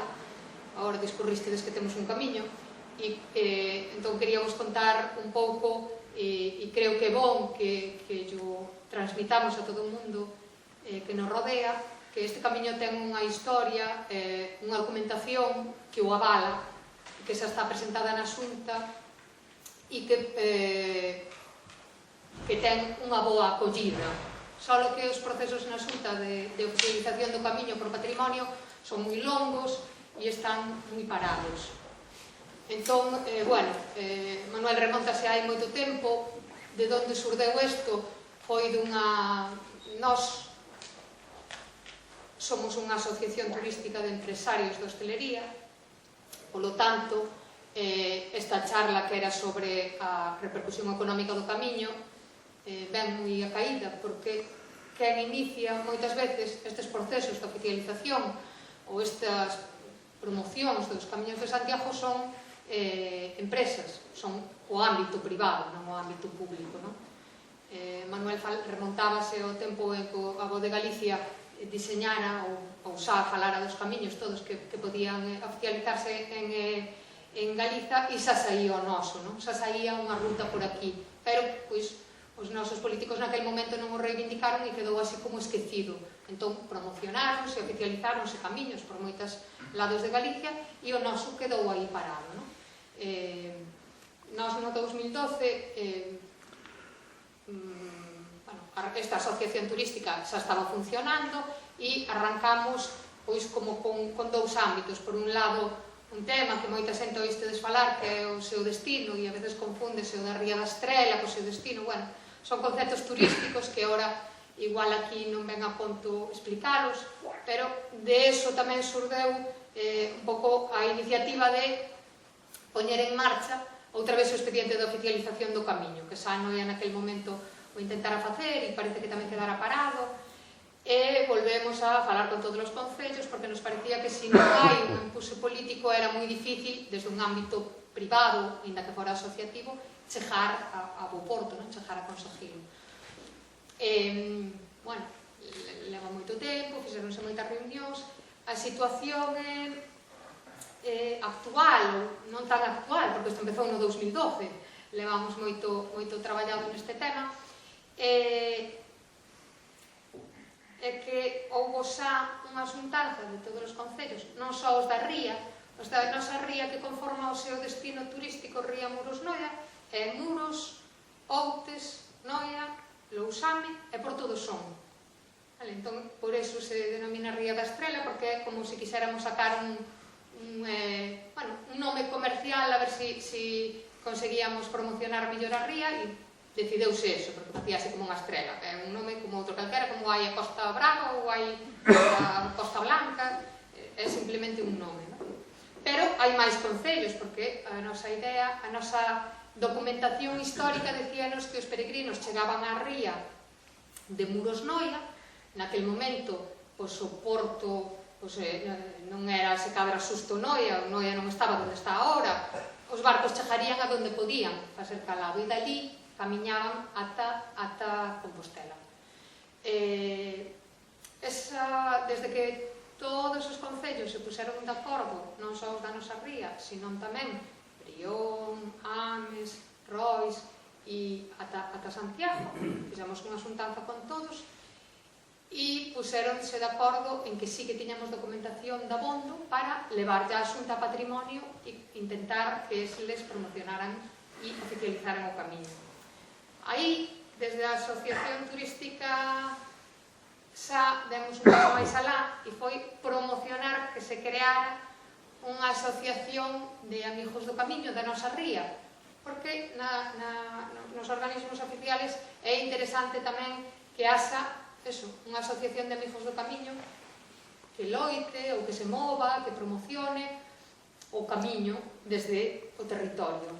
Esa asociación non está formada por empresarios, senón por particulares que teñen interese en que isto se faga. Aquí hai moitas das persoas que están aquí hoxe son socios desa asociación de amigos do camiño. Entón, esa asociación tamén está facendo unha labor, por outro lado, para seguir nesta loita por a oficialización. Que pasa? Que a oficialización, xa vos dixo, é unha cousa que leva a Xunta e Patrimonio e que é lenta. Por outro lado, podes empezar, como fixeron Fisterra e Muxía no seu momento, sin ter oficializado o camiño, a promocionalo, porque que camiña xente polo camiño non implica que o camiño este oficializado. Entón, daí o noso énfasis na promoción. E non só podemos a reivindicación histórica, eso contará nas próximas jornadas. Na reivindicación histórica di que os peregrinos podían empezar o camiño desde Muros. A nosa idea para conseguir a Compostelana é necesario ter 100 km de recorrido e o noso camiño non nos ten. Entón, queríamos tamén intentar que fora como un camiño de chegada por mar. Se os peregrinos chegan de alén do mar e veñen en barco e chegan a Muros, pois xa podemos contar as millas náuticas. Bueno, todas estas vicisitudes son as que estamos traballando. Ahora mesmo xa hai unha asociación que foi un paso fundamental, hai unha asociación de alcaldías. Todas esas alcaldías por as que pasa o camiño desde Muros se xuntaron e crearon eles unha asociación só para este traballo da oficialización do camiño. Xuntamos. E eles agora están indo eles sin eles están traballando por isto. Unha das cousas que fixeron tamén foi poñerse en contacto co arzobispado, porque ainda que non consigamos que o patrimonio maneje rapidamente esa documentación para oficializar. Que significa oficializar? Pois que estaríamos podendo sinalizar coa estreliña e, bueno, que nos promocionarían a eles, outras cousas, non? A oficialización estaría genial. Pero se iso tarda, nos podemos facer outro tipo de promoción, para que a xente veña a camiñar igual, para que todo eso que nos contaron da Asociación Solpor, que aquí sea unha realidade. Entón, desde ese ámbito, estáse facendo agora un traballo tamén desde a Asociación Turística e desde o seu destino, que é o que vai agora contarvos Pepe como presidente da asociación. Só quería facervos un resumen rápido de como foi o proceso hasta agora e como está a situación agora no noso camiño, e para que transmitades a todo o mundo que hai documentación histórica, porque esa asociación de alcaldes e alcaldesas de todos os concellos pagaron entre todos un estudio histórico, porque era algo que nos pedía Patrimonio para oficializar, e o estudio histórico demostra que temos moitísima historicidade como para que se oficialice o camiño. E hai outra pata neso, non hai só que ter un estudio histórico, o seguinte paso é ter un trazado. Nós, cando comenzamos esta andaina, aí no 2012-2013, fixemos pola nosa conta e con xente que nos axudou altruistamente un estudio sobre o trazado do camiño polo camiño real, os camiños que habría antes, por onde iría antes uns peregrinos, por onde camiñaría. Claro, hai que darse conta que a situación agora dos camiños, hai moitos que son corredoiras, que están cheos de silvas, outros que lles pasou unha autopista ou unha rotonda polo medio, cambiou moito a demarcación dos camiños. Hai unha normativa que che di que para que un camiño teña un trazado oficial, o que nos comentaba Picallo, que ten que ir por unha zona bonita, que non che vaya por carretera, que todos eses espacios que estuveron agora estropeados do camiño real hai que salvalos de alguna maneira. A veces hai que inventalos, porque cando vamos pola autovía de Outes para Noia, temos a Ponte Nova e temos aquela rotonda e o camiño iba por ali, o camiño real. Entón, bueno, a veces hai que salvar eses obstáculos e buscar o sitio máis agradable para o peregrino. Por eso que moitas veces non cumple exactamente o camiño histórico, pero sempre ten que ir tratando de buscar o trazado do camiño real. E polo que eu lle dicía, el fala das sendas estrelas é porque dentro dunha das iniciativas para promocionar o camiño, a nós parecíanos, e con eso falamos cos asociacións de Fisterra e Musía, de que sería unha boa idea para que non nos sentiran como unha competencia, porque agora cada vez que alguén quere facer un camiño, diga, ala, van nos fastidiar a nós, os nosos peregrinos, porque hai outro camiño. Entón, Musía e Fisterra tamén sentiron isto, e veñen agora os da Ría da Baixa dicindo que eles tamén teñen un camiño. Claro, a Senda das Estrelas salvou moi ben eso desde unha iniciativa privada, que era facer un camiño circular, moverse. A Senda das Estrelas está digitalizada para que ti podes ir dormir, comer ou facer unha excursión, pero o máis importante deso é que ten a digitalización tamén do camiño. Todo o trazado desde Santiago a Fisterra e Musía está digitalizado, e tamén a volta por a nosa costa para chegar de volta a Santiago, facendo como un camiño circular. Eso é a Senda das Estrelas, porque eso tamén promocionaría moi ben que os peregrinos viñeran, chegan a Fisterra, e para que volver polo mesmo sitio ou coller un castromil en Fisterra?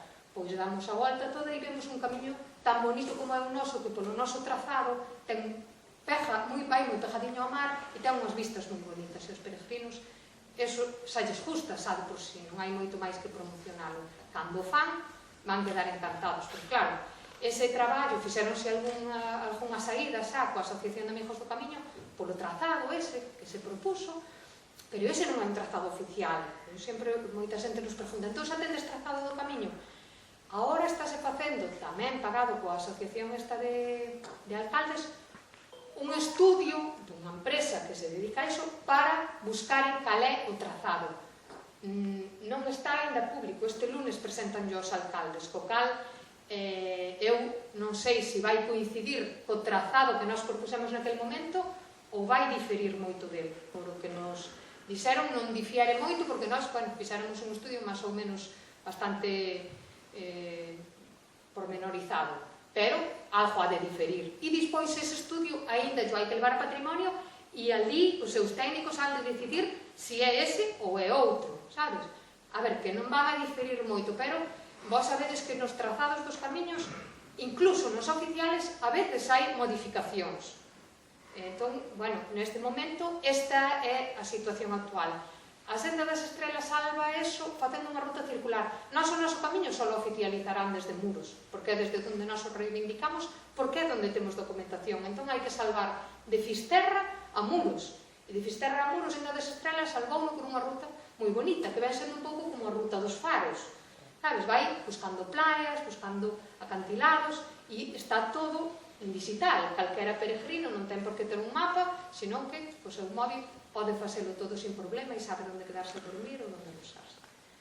Pois esa é un pouco a situación hasta ahora mismo. E esta semana nós tamén nos presentaron, que é o que nos vai contar Pepe, como está a situación do camiño de cara ao seu destino, de cara á promoción turística. Pepe, su turno.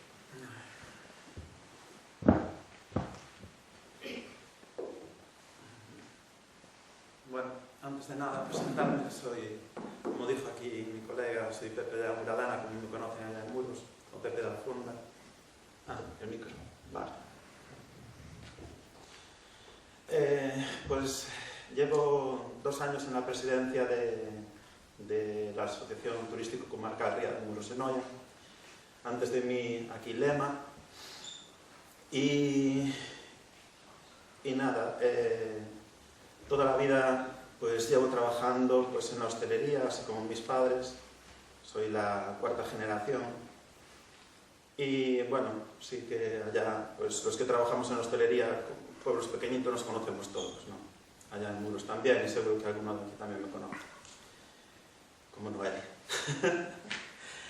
Bueno, de todo lo que se desarrolla de turismo, de lo que estamos hablando del camino, pues no sé, recordar que bueno, que en un principio, claro, toda mi vida trabajando en la Muradana, pues vas viendo cómo todo esto se va evolucionando. Y yo creo que ahora nos encontramos en una situación que todo va ya tan rápido.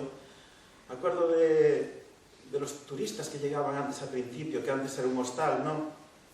Y que venían alemanes, y venían un poco perdidos, y preguntaban, y después el turismo español, que buscaba, bueno, pues más o menos lo que busca ahora. Bueno, muchas cosas no cambian del español, pero sí que todo, hay otro tipo de demandas. Empresas que van apareciendo con el cabo de los años, por ejemplo, pues las inmobiliarias, que al principio, pues yo me acuerdo de pequeño que era casi impensable, ¿no? Podían preguntar a cualquiera que le informaba, casi inexistentes, y todo va tan rápido que nos llegamos ahora a community managers, bloggers y cosas así, ¿no? Que ya se nos van de las manos, porque ya va mucho más rápido. El tema de de todo digital, pues sí que nos acerca pues a un mundo que es inmenso, de una comarca tan pequeña, de un turismo más o menos que era de boca a boca, y ahora pues nos van conociendo todo el mundo. Sobre el Camino de Santiago, sobre la charla que nos dijo Jesús Picayo, pues tenemos mucho que aprender, tenemos mucho... va a haber un antes y después el camino, y el camino ya casi es una realidad. Y nos va a abrir muchísimas puertas, nos va a cambiar todo mucho, y ojalá que nos cambie por bien. Intentar de hacer los cambios de una manera sostenible, una manera que todos podamos pues beneficiarnos de alguna manera, no solo los hostales, los hoteles, restaurantes, sino van a aparecer también, seguramente nos van a exigir la aparición de nuevos negocios, por ejemplo de podología, que no, pues mira tú, nuevos negocios que van a ir apareciendo a medida del camino. Y es algo que debemos de aprovechar y que eso nos va a venir. En la asociación, pues somos ahora mismo un grupo estamos dándole mucha caña. Es más, estuvimos ahora, como dijo tenemos ya reuniones sobre cómo va a desarrollarse el tema, o cómo quieren, o cómo ven, cómo podemos ayudar a que esto se desenvuelva y que podamos aprovecharlo. Y estamos ahí trabajando dentro de la asociación, aportando ideas y trabajando, y empezando a trabajar, y tenemos que trabajar muy duro, porque yo creo que es una oportunidad que no se puede dejar pasar. No creo que vayamos ni tarde, ni vayamos muy pronto, vamos a nuestro tiempo. Y con la información que tenemos, queremos más información.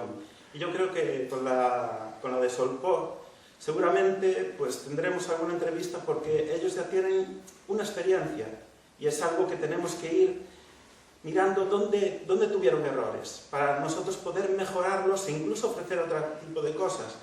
Y ese trabajo dentro de la asociación tenemos que, no sé, reforzarlo de alguna manera, pues teniendo pues entrevistas con otra gente. Caminos sí que, como dice Lema, se van a abrir muchos y todos quieren demandar, pero nosotros estamos ahí y tenemos que aprovecharlos.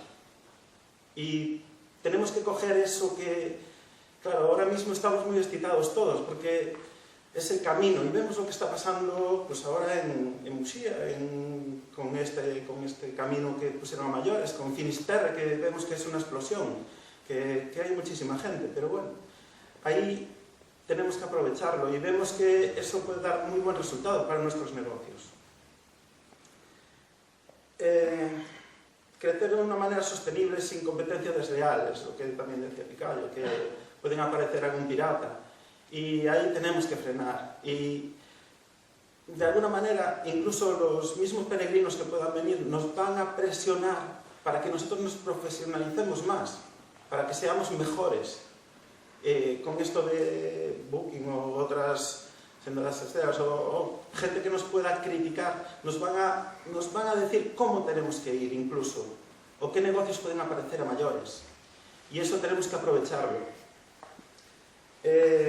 Va a haber un turismo, como decía él, va a haber un turismo del barato, de los perroflautas, que puede venir un turismo de mucho dinero. Todo el turismo es bueno, todo el turismo barato es malo, todo el turismo es bueno. Es como se enfoque la promoción. Y la promoción no se va a enfocar, ni un turismo, yo creo que no se debería enfocar, ni un turismo barato, no venir porque es barato, sino un turismo sostenible, un turismo de calidad, que va a haber de calidad, porque hay alojamientos de calidad, hay restaurantes de calidad, turismo asequible para todo el mundo, y eso es bueno para todos.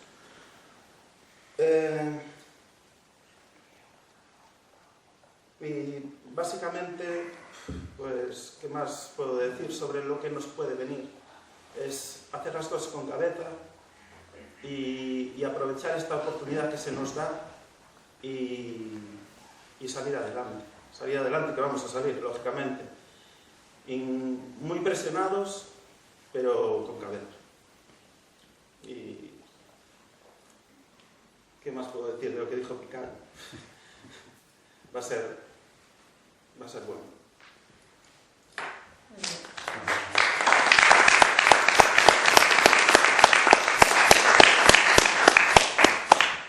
Tengo que Sí, quería hacer una pregunta.